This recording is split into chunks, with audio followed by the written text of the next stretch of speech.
He switched that time on Grayson Allen on the inbounds play, baited him into making that throw. Giannis kind of panicked and just tossed it in, and Debo had enough to stay inbounds and not go out of bounds. That was a huge play. Watch. See him switch right there, and then gets his hand in there, and it has enough to stay in bounds, pitch it ahead, and then Ayo, the kid from Chicago, almost got chased down. Giannis may have gotten a tip on that, actually. That's how close he came to blocking it. What a play by DeRozan in the biggest moment, defensively. I tell you, though, again, that switch kind of threw Giannis off. He panicked a little bit. When that switch happened, it was like, oh, I got to get the ball in, 5-second call. He almost got that. Ooh. Touched the hand a little bit there. What a play by DeRozan. What a finish by Dosunmu. And we talked about it. You needed a miracle comeback in these final minutes. The Bulls have at least tied it. Milwaukee is out of timeouts now. Keep that in mind. Both teams are in the bonus. Milwaukee still has an opportunity to win it at the buzzer. Well, the Bulls were down with 2.5 minutes to go. They were down 11. This is just like that Clipper game the other night when they were down. Yep. What Luka did for Dallas last night. You never stop playing till the whistle blows. That's good defensive sequence that time on that out-of-bounds play. Let's see. I guarantee they won't have Giannis taking it out this time. Look who's taking it out. It is Joe Ingles. To inbound. Yeah, they say, okay, enough of that experiment. Now they're in a non-foul situation. They're in a winning time situation.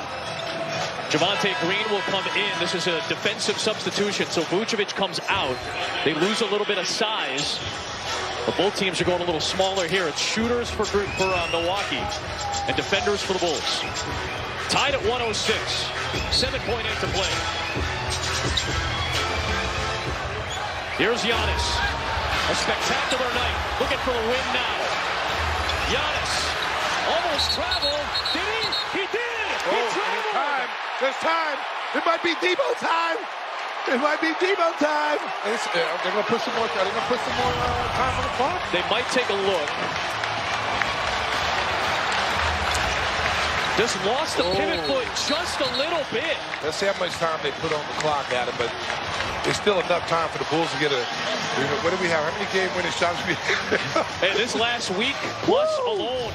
They did it in Atlanta. They did it in New York. And Giannis at the most crucial moment. Keep an eye on the clock on the travel.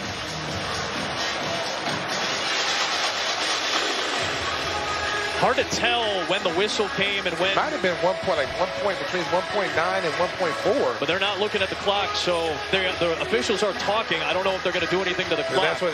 Maybe they should look. Maybe somebody should send a message. I think if you're the Bulls bench, you might have to say to the officials, double check that clock. How much time on the clock is necessary? Because we don't know exactly when they called that from that angle we just saw. So you might want to send a message over there and tell Billy Kennedy to check that. As of now, 1.4. Bulls use their last timeout so they can advance the ball into the front court. And Milwaukee has no timeout. Yep, neither team does now. Both teams are in the bonus. Let's see if they get the ball. It is Debo time. I don't know. You got Levine, Williams to inbound with Levine, Vucevic, DeRozan, and Dosunmu. Let's see. Patrick Williams is taking it out.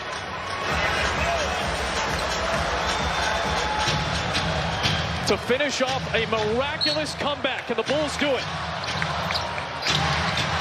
Oh, it's off of DeRozan. Not a good pass. And they never started the clock.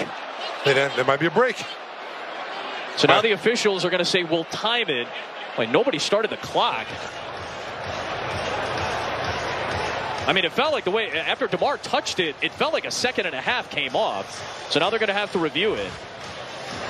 What were they watching? So the clock should start on contact right there.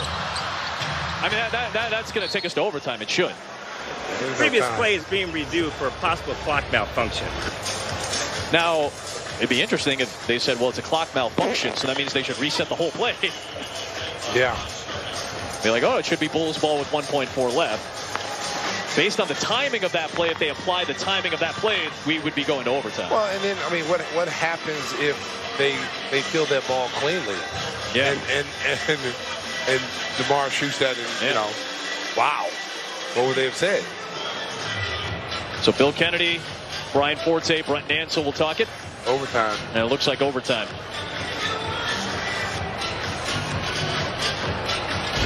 After reviewing the play, the game clock should have expired prior to it going out of bounds. The fourth quarter is over, and we are now going into overtime.